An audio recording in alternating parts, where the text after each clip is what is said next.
Good evening, curious people of the internet. This is Seda, Röder at the Entrepreneur's Kitchen. Welcome to another episode of the Entrepreneur's Kitchen. Tonight, we're together with Christopher Keller. Hey, Christopher. Hey, Seda. Good to see you. Good to see you. Great to see you, man. How are you doing? Very well, thanks. Very well. Very well. Nice to be here. Awesome. Christopher, let me introduce you briefly to the people watching us. We know each other. Yep. I know you, you know me. For the people who have not yet heard about your fame, Christopher is a digital transformation leader now doing his own ventures. And before that, actually, he worked for one of the largest media organizations in the world, the Telegraph Media Group, one of the most important in the UK, definitely. And he was helping them with their mergers and acquisitions and new business models and all sorts of crazy, interesting media-related topics. And one of the foremost things about Christopher is he used to be an opera singer. So Christopher, I have to dig about that topic. How could that kind of transformation happen? How did that transformation? Well, I was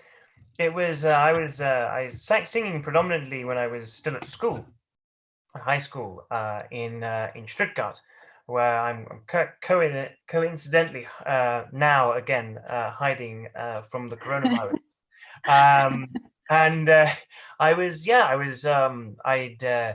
It was the weirdest thing. I was doing my music A-levels at high school, and the way this came about was we had gone to the opera house to do a. It was like we were watching rehearsals. They were rehearsing guitar flute at the time, and we went along, and we had to do some sort of workshop there with them. And I'll never forget this beautiful Italian lady called Cecilia came walking up to me, and she said, we were looking for young men to join the choir. Would you be interested? And I said, well, sure, why not? So she asked for my phone number, and of course, the rest of the class, especially the boys, were very impressed that I just pulled this very good-looking Italian girl's phone number. And they called me 2 days later and said, "Mr. Keller, would you please come and sing something for us from your repertoire?"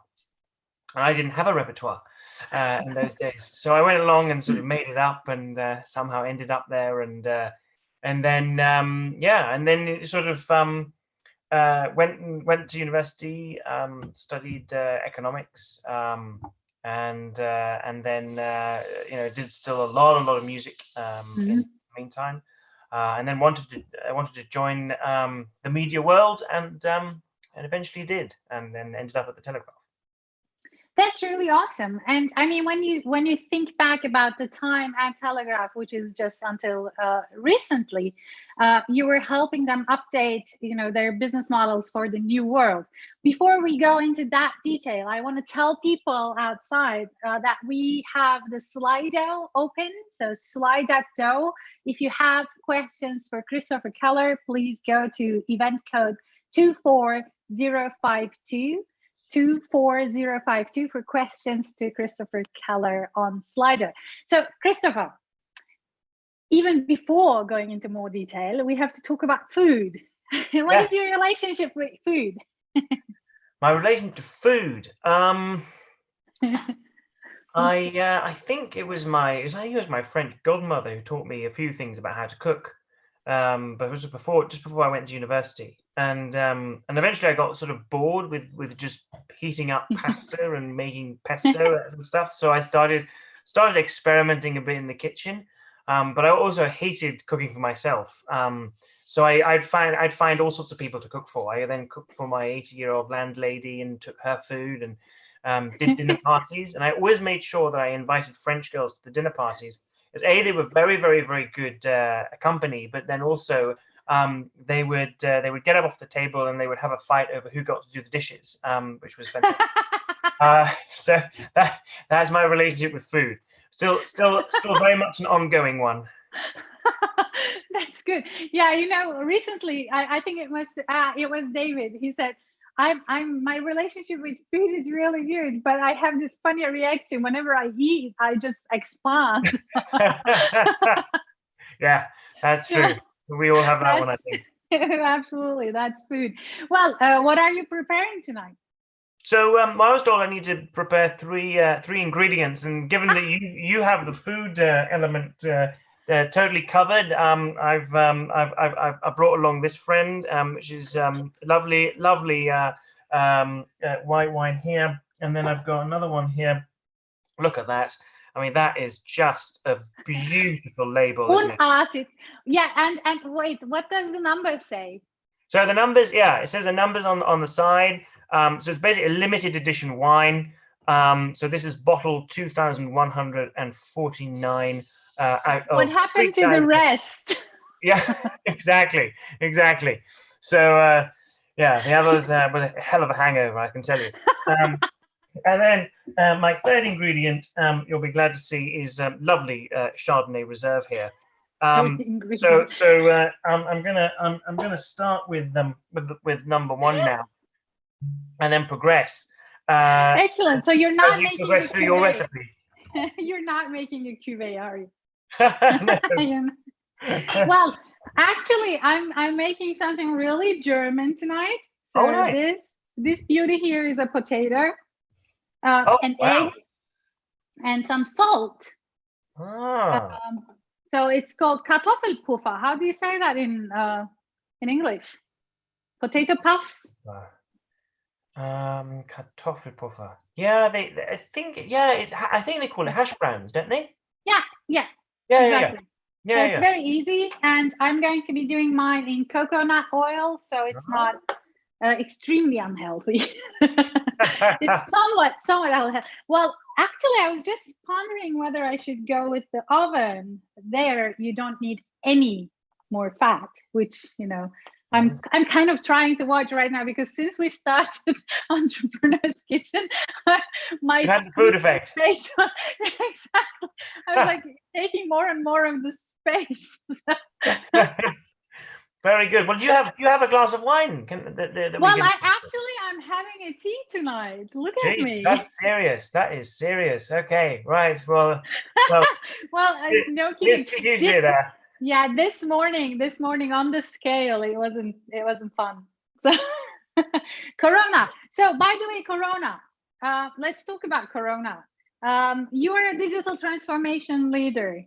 So what is your take on all of this virus, especially in terms of how it's pushing the digital transformation in the world?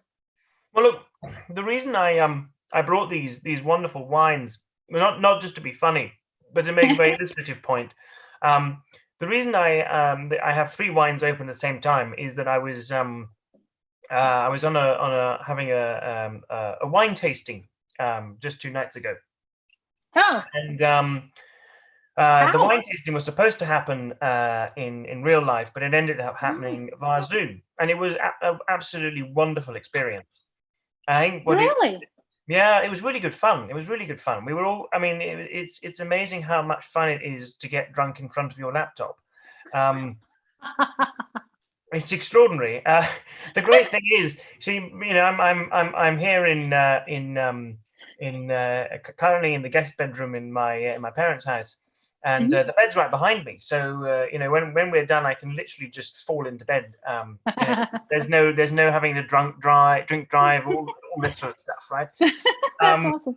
So technologically, it's hugely advanced. But I think the point about all of that is, there were a lot of things pre-corona that were sort of inconceivable, right? I mean, if you said to me, oh yeah, a wine tasting virtually via Zoom or Skype could be fun, I would have sort of thought, well, hey, hang on a minute. But actually it is. And the same way, I've had that lesson. I think a lot of businesses have had the lesson that,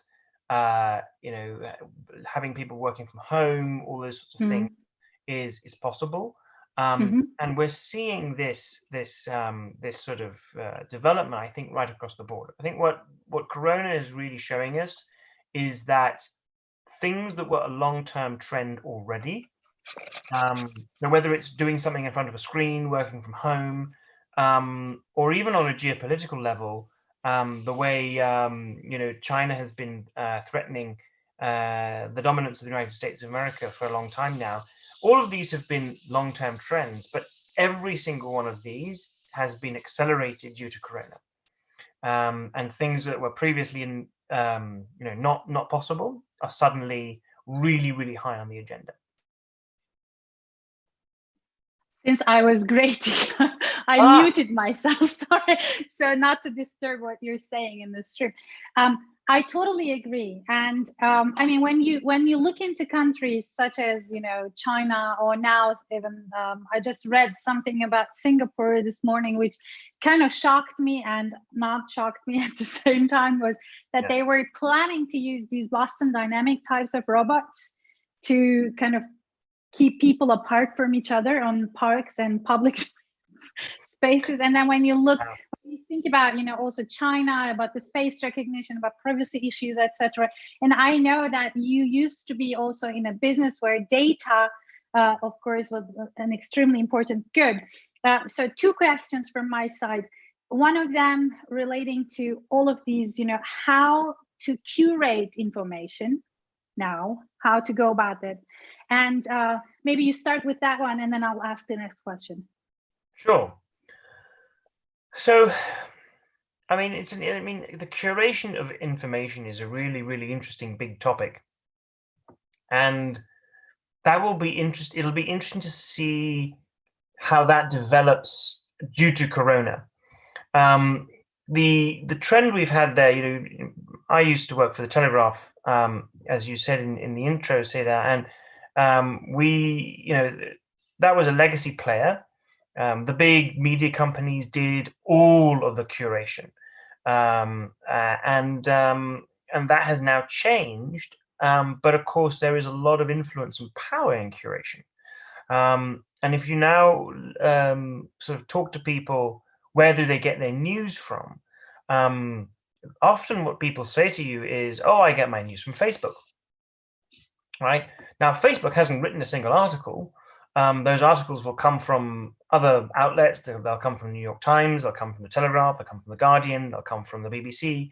But people will no longer have that brand association. They'll just say, oh yeah, I saw it somewhere. It came up in my Facebook feed. Now, the Facebook feed, as companies like Facebook always stress, is they see themselves as a tech company, and it's all sort of apparently generated by algorithms, etc. But just the selection in terms of what you show your readers, and how you curate that content, has a massive input. There's a really interesting app out there called Grand News, and they're sort of, I guess they're a sort of a quite standard news aggregator, that you can sort of get your news from different sources via. What they've started publishing, which I think is quite interesting, is this weekly bulletin where they just sort of take the most recent news stories and say, who covered them. And what you'll see is that certain news stories are covered more extensively by right-wing media, and other news stories are that's very interesting. By left-wing media. So there is huge power in curation. And the big problem we now have, I think, is that companies like Facebook, even Google and Apple, they don't see themselves as media companies, but also, more importantly, they're not regulated like media companies. And that is something that is really leaving us all open to, because all of these things can be manipulated. And I think is really leaving us very vulnerable at the moment to the quality of discourse that we need to have in a democracy. Yeah, absolutely. And I mean, at the end of the day, it's also about decision making. And I know that you're really, well versed in these topics before leaving. I mean, your time at the Telegraph, it was like the day you kind of went out. The next day, people were already behind you asking for new appointments and things like that. So now you're even more busy than you were before, because you're working in so many different institutions and helping them to transform and set up the organizational structures and things like that. So let's talk about also in terms of thinking back and how people consume media, how people consume information. One aspect of that is decision making. Yeah. And how do you see that topic? How does that, I mean, how do we decide on what to consume and how to consume it? Well, in terms of the decision of how to consume, I think that is still very much stuck in a traditional model. People have often talked about echo chambers in social media, and that is definitely a thing, but I think that's nothing new. So people have always decided, they'll read one paper because they sort of get their confirmation bias from that paper. Although what you also see is, so someone might be a Telegraph reader, but they'll also read The Guardian so that they get the other side of the story. So The Guardian will give a left-wing slant on the story. The Telegraph will give a right-wing slant on the story. But then if you put the two together, you then sort of get a complete picture. And that is quite a sophisticated way of consuming media. And I think that's going to persist. The problem is that is only going to persist for a very small percentage of people. And the vast majority of people just they don't really care, right? They just get it in their feed and they read it and whatever. And that's where I think the system is quite gameable, which is what the Russians and others have tried to do. Actually, there is a very strange question right now on Slido. Oh, okay. Are you ready for well, that? I better. If it's a strange question, I'm going to open another bottle of wine here, and just to prepare for this one. Has anyone ever asked you for a portrait photo? A portrait photo? Yeah, and a 3-sentence bio. Okay. Is there an insider thing over here? I have no idea. It might. Some fans are chipping in. So. Ask me for Christopher's bio and photography and portraits. I will send you them. Portrait photo. This is the first time I've ever been asked for a portrait photo. Well, your fame is always. Well, I mean, so decision making. I mean, you come from music. You have a very strong musical background. You still are very active. You play. You even play together. Two no longer professional musicians. We need to do that again, Seda. On the internet, exactly. We have to do a Christopher Seda duo, and. So how does your formation, your background in music later affect actually your entrepreneurial spirit?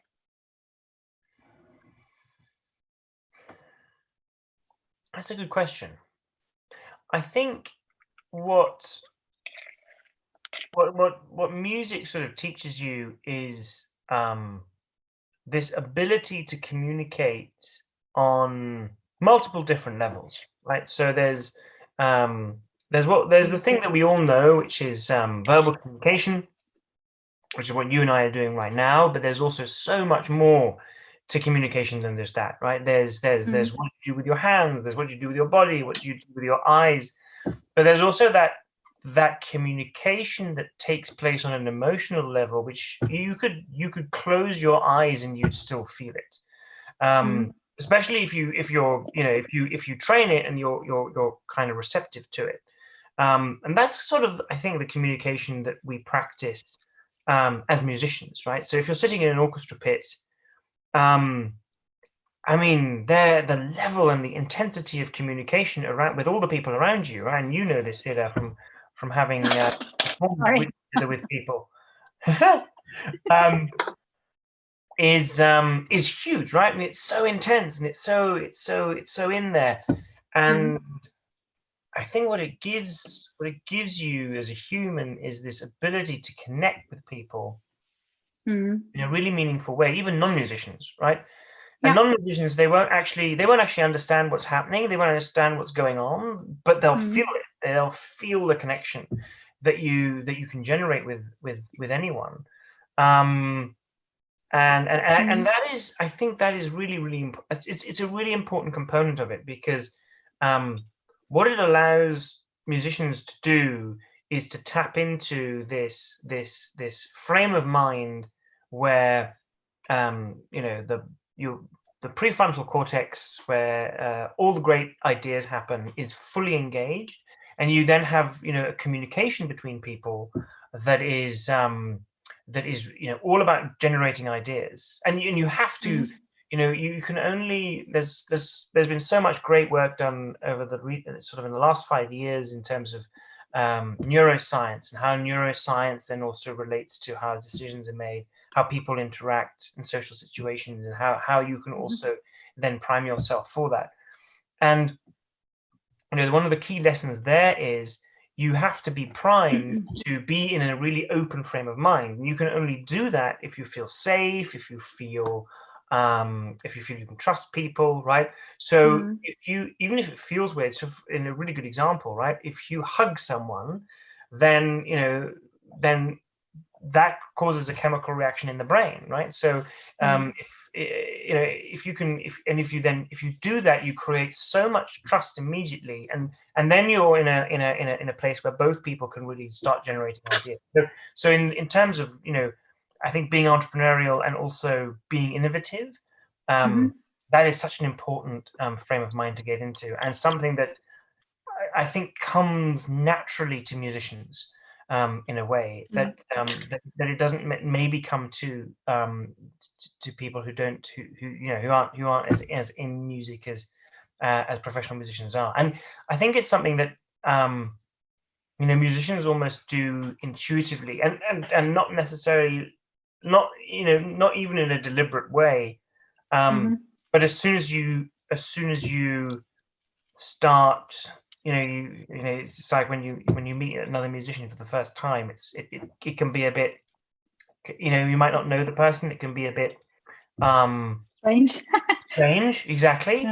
But then once you've both had that moment where the music has been so emotional and you've both connected over that emotion, right? The bond you have is so deep, and you have that bond with you from that one performance for the rest of your entire life. Absolutely. Right. And that's something that no one can take. That's something you will share for the rest of your life. And that is something that's so valuable. And I think the gift that we can bring into this world and share with people is to generate those moments, generate those moments in business, in commerce, in private relationships, wherever we go. Would you say that we should start making mandatory jam sessions with our business partners? And if yes, how would you translate that kind of idea into the business terms? Mandatory jam sessions, that's an interesting one. Well, or maybe something that's rehearsed but performing together. I think performing together and performing music together is incredible. I mean, that's what a lot of sort of the world's leading unconferences do very, very well, right? They do what you're doing right now, which is cooking, and what I'm doing right now, which is drinking wine. Very complicated, by the way. And they also then combine that with music, right? And so, and by the way, just to sort of bring the connection back to Corona. I was there's so many webinars these days that you can dial into. This is just one of them, right? And there's so many of them. But one of my favorite ones now is one called Remote Daily, which happens every day at 7 p.m. European time. But it's actually, I think it's 1 p.m. New York time, and that's where it's recorded. And they always start with a bit of jazz, and it's live. Nice. Yeah. I was telling this to a friend, and this friend said to me, "Oh well, why would I do that? I can just go onto YouTube and just watch a video, right, of music." I'm like, yeah, no, this is live, right? So the joy comes from, you know, it's this couple, and they're sitting on a sofa, and he's playing the guitar, and she's singing amazingly, and she's doing a bit of percussion as well, and just watching everyone else, because everyone's got their camera on, and watching everyone else just really go with it, and everyone's really enjoying it, and it's just 30 seconds or so, but it's so enjoyable, and it just goes to Awesome. show how you can connect. So I think, you know, it's I think that the topic we've just gone into, which is, you know, how do you bring that into the business world? We have to I think, you know, go back to really creating an environment and moments for this sort of magic to happen. Another regular call I go on to now, which is sort of a call of media professionals in London, you know, with people from the BBC and from the advertising world and whatnot. And one of the key themes on that call is everyone is sort of stuck at home, dealing with Corona. And everyone's sort of saying, gosh, I hope I hope we don't go back to the way it was before. Yeah. And that, I think, is so powerful. And everyone's sort of saying, look, you know, I've been able to reconnect with nature. You know, I can suddenly, it's as though someone's turned up the volume of the bird song. Or, you know, I've started video conferencing friends again, or something like that. Right. And it's this, I think when we come out of this crisis, well, you know, to bring us back to your jam session question, you know, I think if we can then find these ways of bringing the human aspect back into business, right? Yeah. Which in many environments really has gotten lost, and post Corona is going to be so tough because so many businesses are going to have to lay off people and all this sort of stuff. But a really key important component of you know, building resilience and being able to deal with these really stressful situations, especially for everyone who then is left in the organization after, you know, after you've had massive layoffs. How do you do that? And you have to do that on a really human level. You have to really bring it down. And the great thing about music is, you know, people connect over it. And it allows you to, it gives you license as a human to show your emotion, right? If you're listening to a really sad song, it's okay to sort of, you know, be emotional, right? Some people tear up, some people just look emotional, right? But connecting over those things, oh, it's going to be so important. And I think the organizations that are the ones that are then healthiest, you know, they'll be the ones who are doing this sort of thing. Yeah, absolutely. I also say, you know, that you have to bring back music into whatever you're doing, in terms of also, you know, this performative aspect of it. Just be more relaxed, be more open, but also, you know, less judgmental and things like that, and more collaborative, because that's one of the most important aspects if you want to, you know, create together. And when we think about the digital transformation in these terms, then actually what you're saying is it's not necessarily digital transformation, it's human transformation into a new kind of tool using era. It's always human transformation, right? Because everything we do serves humans. So it's never should right? Should. I mean, well, it always serves someone, right? So it serves corporations, which are artificial life forms, which we believe are humans, which are not. Yes, but there's always someone behind the corporation, right? So there's always a human somewhere whom this is serving. But you know, ultimately, you know, these things have to serve humans. That's the whole point, right? And bringing that element back into everything we do is absolutely essential. I totally agree with you. There is a really beautiful question here. I want to ask you this question, and then I want to talk about some of your latest projects, because I think they're, especially the one in Holland seems very interesting because you're in an educational institution. We don't have to name anything, but I would really wonder how educational institutions are going about, the digital transformation. Because when I look into my kids' schools, it looks not really good right now. But before that, there is this question about, in your opinion, what is the most powerful idea emerging from the lockdown? I think there are different levels to that question. I think there are different levels. So if you look at it from if you really zoom out and you look at it from a geopolitical level, we're seeing a really interesting and concerning trend on many levels, which is no one is looking to the United States of America for leadership in this crisis. This is the first crisis in my lifetime that no one is looking to the United States for leadership. We're much more likely to look to China for leadership, although we don't necessarily trust what the regime is telling us. And so we are going to see a massive, massive acceleration of China potentially coming out of this crisis as the dominant world power. That is going to be a massive change. It's going to mean that we are going to have an American government, the US American government, that's going to be much, much more aggressive on the world stage. And it doesn't matter who's in charge, they will be. And it puts Europe in a really difficult position because we're going to be caught between two chairs. And we're going to have to, we in Germany are very, very clear at the moment that we see ourselves as part of the old Western alliance, and there are a lot of voices here in Germany and also in the UK, of course, where we see ourselves strongly allied with the United States. But we've seen, the current administration in Washington is certainly not as romantic about that alliance as we are. Right. So this is one of the key things. I think this is a really, really important thing to come out of this crisis. I think if you then go down a few levels. You mean like the redistribution of alliances and things like that?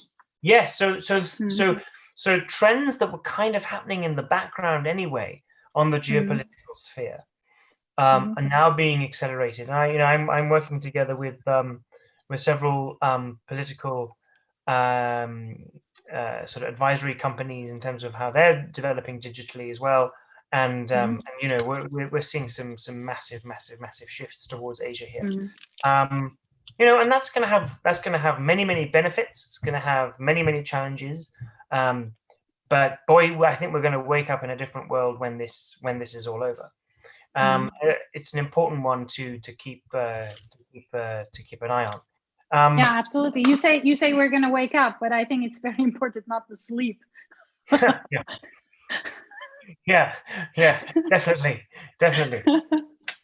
Yeah, there is another question here. It says, were you done? Sorry. I think the only other point to make in terms of if you bring this down to the organizational level, I think we're seeing digitalization really. Taylor, you and I were talking about it just now. This lovely meme. Who's the greatest driver of innovation in digitalization in your company? Is it coronavirus or your CIO? So, I think we're going to see a lot happening there. And I think the other thing it has really demonstrated, to me at least, is acts of kindness. In these times, I've seen some amazing. I think that it's going to be long-standing. In terms of what? Well, in terms of that we are now kind of feeling romantic about. Oh, I wish we could hug again. I wish we could be one again. And then, but when you're on the streets and someone is not wearing a mask, people are like, oh. Yeah. I think we're going to come out of this looking very different. Okay. I think these things are going to. I think this is going to persist. I think this. I think social distancing is going to be around for a long time. Restaurants are going to have to rethink their business model in terms of how many people can they get into a room, all sorts of things. yeah, I think the world's going to change. Yeah. Yeah, well, yeah, it's going to be definitely a different world, especially in terms of educational institutions. So let's talk about that too, because I was questioning myself and our habits around school and what it means, even around job, that you have to be, actively going to somewhere. You have to be traveling to some place to meet people, which are all assumptions we had in the past, where obviously it also works even without. So when it comes to schools, when it comes to universities, educational institutions, the same question arises too. I don't have a university aged child, but Oh yes. but even in the school, so they get homework, and they have a weekly plan, and our child, she's usually done with everything within 2 or 3 days, and I'm like, what are they doing in the school? So artificially pushing back people from even learning more and things like that. So what is the business model of education in the future if we don't need to go to some place? So this is again such an interesting space. So what you've seen in the education space is I was talking to actually a number of education institutions before the crisis, and we were talking to them about strategy this, strategy that. And what happened when the crisis hit was that overnight they went from being something kind of stuck in the past to being where the media industry is today already, right? Overnight. So the media industry, right, has been dealing with change, and I mean, I don't know whether anyone listening to this is still actually reads a physical newspaper in print form, right? Most people really do not anymore, and this is this seismic shift in the newspaper industry. But this is has been playing out for 20 years now. And what the education industry has now gone through is they have skipped 20 years of development and are now in exactly the same position as the newspaper industry, and in every single regard. So I wouldn't be surprised if half of education institutions in the United States and the UK that are not government funded go bankrupt, right? Because they're not going to get any the student numbers are going down, and the entire business model is dependent on students from abroad. So you have now this incredible situation where they've gone from being quite analog to really having to be 100% digital. Yeah. And it's happened overnight. And so what you're now seeing is there is another really interesting parallel between journalism and academia. You have two sides of the business. So you have the business side, the commercial side, and you have the content side. So and there's always tension between the two. So I was always a business guy, and I'd come to go and talk to journalists, right? And it was always difficult, and the same is true also in the education space, right? So the academics and the professors have huge amounts of power and influence, but and also traditionally have been resistant to change. But now the crisis is so intense that there is an incredible willingness overnight to change and develop, and so there's a big opportunity. Well, it became really apparent that the whole business model is going to be disrupted real quick.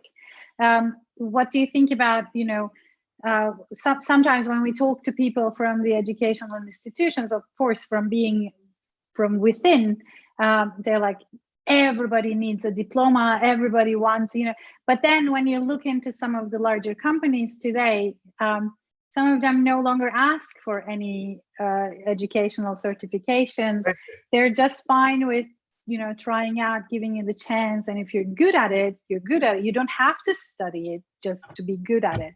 So I think this is also a new kind of mind It's shift. a really good point. It's a really good point because, I was having a conversation 2 years ago with a business school that I think the MBA is kind of dead, right? I think there will be a few institutions like Harvard and Stanford that still offer one in 20 years' time.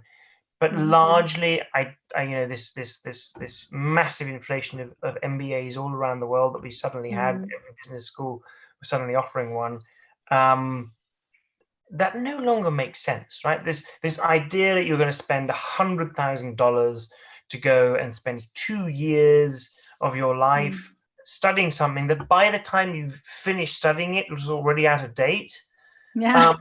I mean, come on, give me a break. It just doesn't make any sense. So my prediction is that what will happen over time is that education businesses will become subscription businesses. That you will, and it's all going to be about continuous learning.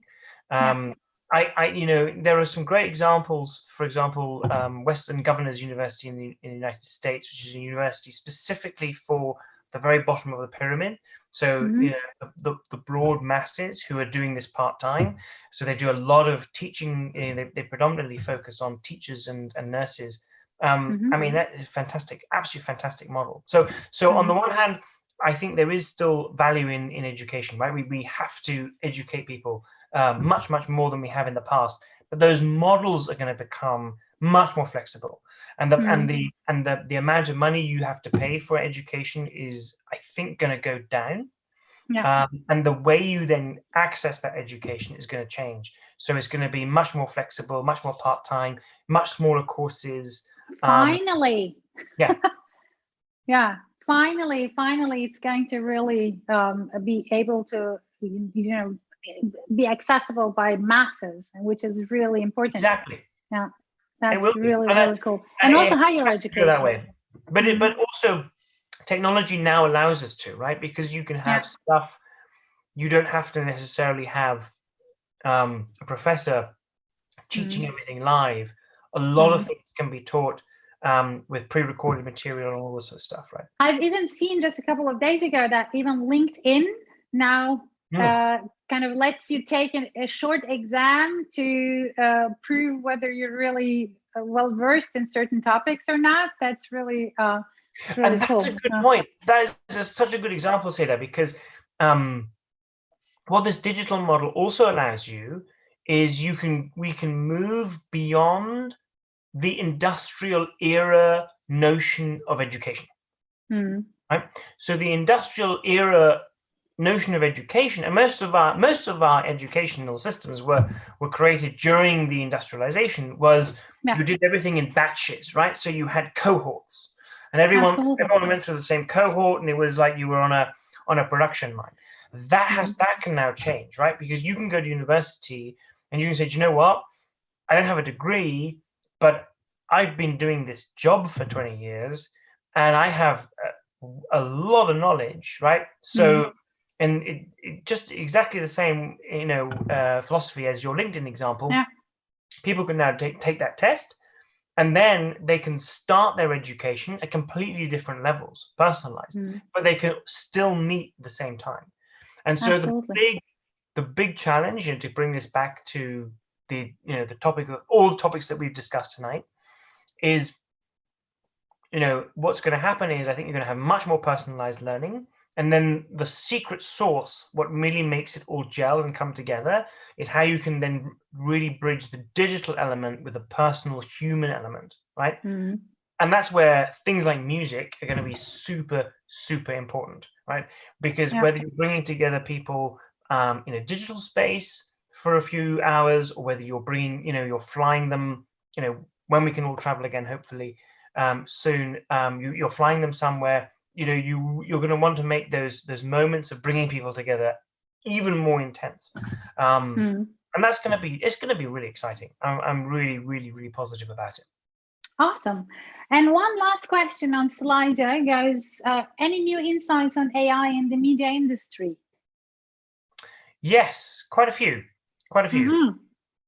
So in the AI in the media industry is really focusing on, I think, two main schools of thought. One is how to battle fake news, and how to do fully automated fact checking and all that kind of stuff. And then the second one is more about how can you automate things that happen in the newsroom. One of my first projects at the Telegraph was actually an AI project, where we designed a live blogging robot. We called it Robo Blogger. And it was great. We basically took a huge feed of sports data, put it in, and then we could do live blogging for football matches, for example. And basically what the algorithm would do was not only create text, but also create images and infographics in real time that would otherwise normally have taken hours. That is sweet. Yeah. I think I have this idea that at some point we will have like a stamp of approval. This is fact check. This is not fact check. You know what I mean? Like as if it's organically produced or inorganically produced. Yeah, I mean bio and not bio.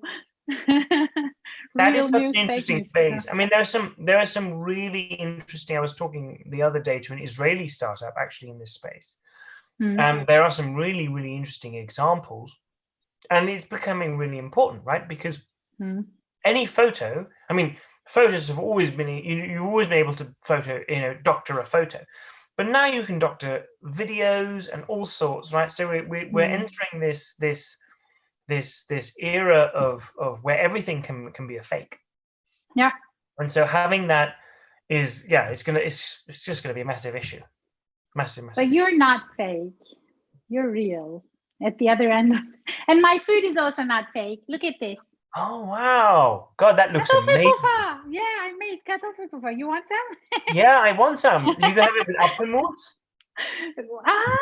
Actually, I do have apfelmus. Perfect. Yeah, well, I'm going to.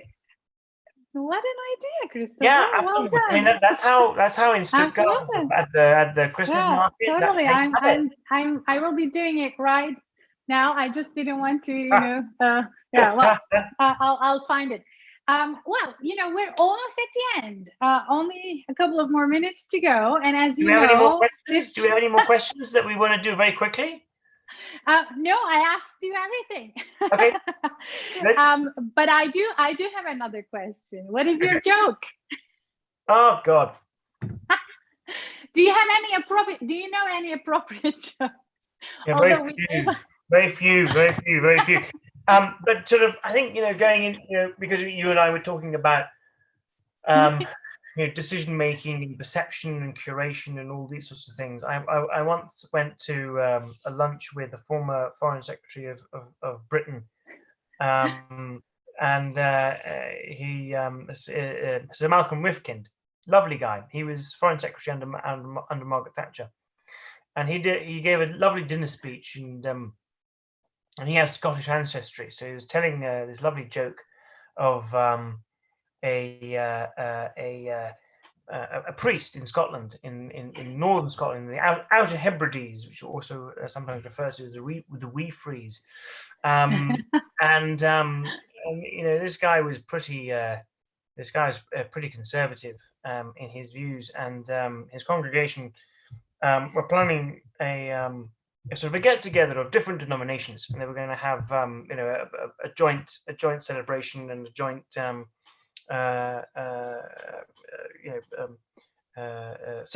church service, and so he was very much not in favor of all of this happening, but he sort of supported it anyway, and it all went along. It was great fun. It was great success. And then he came around to his sermon, and he got up and he looked, and he himself a Roman Catholic. He was looking at the Protestants and at the various other denominations, and he looked at them and he said,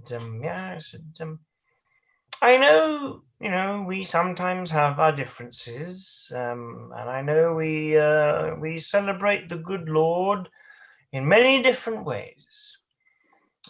You celebrate in your way, and I celebrate in his.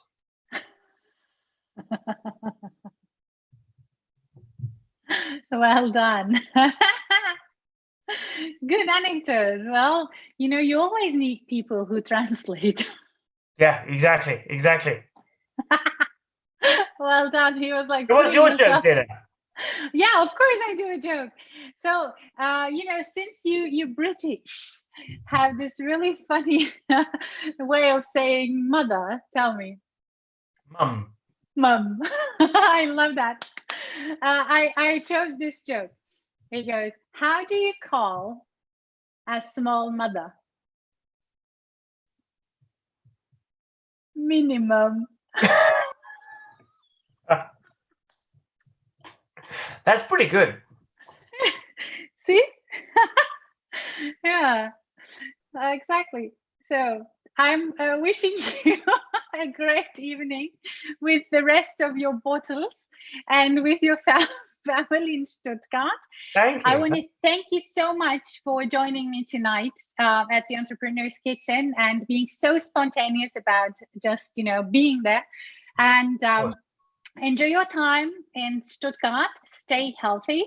And please do remain in the line for a short after-show party with the gang, Christopher. Of course.